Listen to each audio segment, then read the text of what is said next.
classmates. My story is all about Little Red Riding Hood. Oh, Big Red Riding Hood. One day,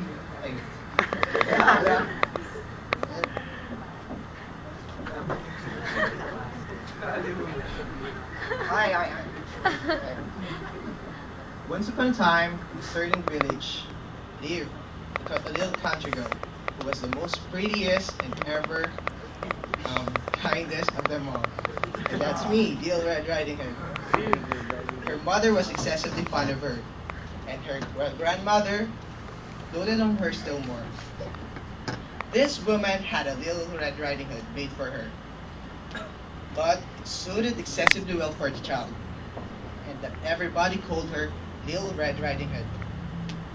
One day, her mother having made some cakes, and said to her, "Go, my dear, and see how your grandmother's doing. For I hear he has been very ill. Take her a cup of cake and a little pot of butter."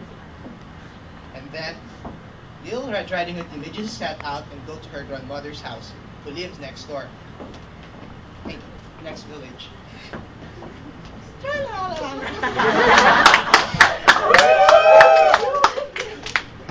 As she was going through the woods, she met a wolf who had a great mind to eat her up, but he dared not because of some woodcutters working nearby the forest. It was not too long before the wolf asked her that, "Where are you going?" And then Little Red Riding Hood answered, "I'm going to see my grandmother and bring her a cup of cake and a little pot of butter." "Oh, does she live far off?" said the wolf. "Oh, I say, see there? It's beyond that mill. It's the first house in the village." "Well," said the wolf, let me let me see where's that house." And then the wolf told Little Red Riding Hood, "I'll go there and see her too. You go this way and I'll go that way. Let's see who will be there first." And then the wolf ran as fast as he could, taking the shortest path.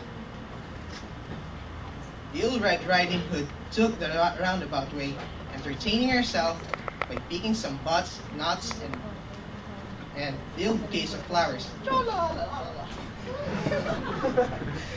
And then it was not too long before the wolf came to the old woman's house. And then he knocked, tap tap. "Who's there?" said the old woman. "It's your grandchild, Little Red Riding." Oops.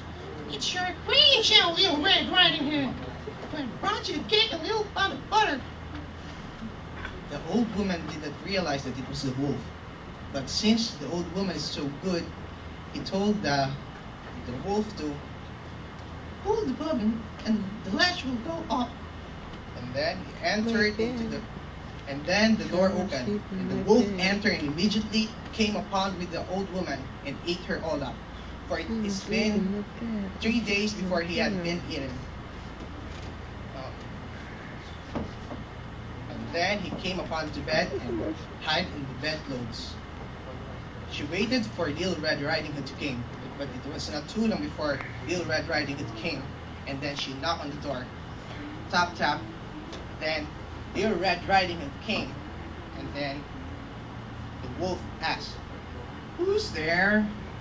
Little Red Riding Hood was first afraid hearing the voice of the old, hearing the voice of the wolf, but since she knew that her grandmother was sick, he entered the room. "It's your grandchild, Little Red Riding Hood, who has brought you a little cup of cake and a little pot of butter, sent by my mother." And then the wolf, seeing her come in, and asked her to sit by her side. And then Little Red Riding Hood took off her clothes and then put the cup of cake and pot of butter on a stool. And then then suddenly Little Red Riding Hood noticed that something was wrong with her grandmother, but she dared not because it is her grandmother. At one point in time, Little Red Riding Hood asked, the better to hug you with, my dear, said the wolf. Hey, grandmother, what a big legs you have! All the better to run you with, my dear. Hey, grandmother, what big eyes you got! All the better to see you with, my dear. Hey, grandmother, what's that? What a big teeth you have! All the better to eat you up with, my dear. And then Little Red Riding Hood ran as fast as she could, but the wolf ran after her.